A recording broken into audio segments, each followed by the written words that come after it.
waxaa habeenkii xalay ahaa kulan isugu yimi cuqaash iyo salaadiinta iyo waxgaradka gobolkani Togdheer ay cabasho ballaaran kaga muujinayeen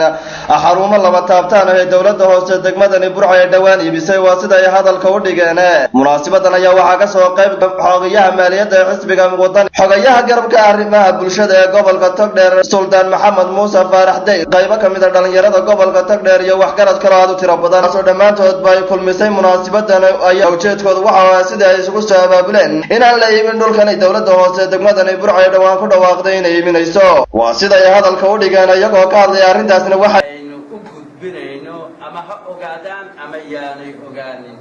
madaxweynaha dawladda dhexe, dawladda deegaanka, golaha kowsalka, baarlamaanka, golaha guurtida, waxyaabaha noocaas ah ayaynu u gudbinayna arrintaa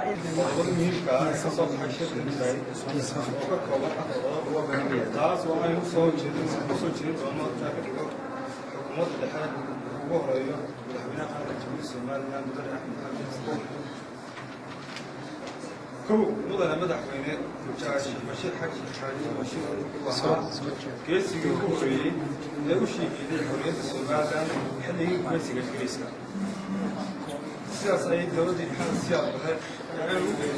dhinaca kale iyaguna waxaa halkaasi ka hadlay xogayaha maaliyadda ee xisbiga wadani inta jaamac xirsi iyo garabka haweenka ee xisbiga wadani ee gobolka Togdheer Aamina Saado, kuwaas oo si isku mid ah uga wada hadlay dhaliilo xoog leh oo soo jeediyay xukuumadda jamhuuriyadda Soomaaliland. ninkii uu maamaha wuxuu yiri laba kale way isa saaray laakiin laba togogo isma saaray.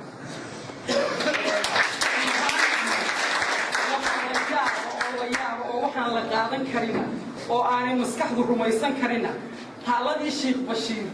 oo Maxamed Siyaad Barre aynu dhiigyacabka u naqaanay oo isagu xididina uga bixi doona dadka iga dambeeya. waxaan aad iyo aad mar labaad u dooranayaa in ay gacanta kala baxaan hantida gobolka Togdheer, khaasatan taanu anagu joogno ee aanu ka doodayno annagoo wax halaaliyo waxaanu ka haysanaa tacabka iyaga aan waxba ka haynin burbur aanu ka faa'iidnay. gabagabadii waxaa munaasabadaasi soo afmeeray Sultan Maxamed Muuse Cune oo ka mid ah salaadiinta gobolkani dardaaran diiran u soo jeediyay dhammaanba bulshooyinka gobolkani Togdheer, isla markaana ku dhuftay inay midnimada gobolku ay tahay maanta mid hal dhinac looga soo wada jeedo wax kasta oo dhibaato ku noqon kara guud ahaanba gobolkani Togdheer. waa kan isagoo ka hadlayana waxa uu yiri maanta dalka jooga baa dadkaas kale waxaan tideeni taalada tahay hadii ay tahay meesha baasidka lagu ciyaaro markaa Sheekh Bashiir ugu magacaabay. waa Maxamed Ali Axmed Maxamed Kaabe, wararka telefishinka madaxa bannaan ee Bulsha TV magaalada Burco.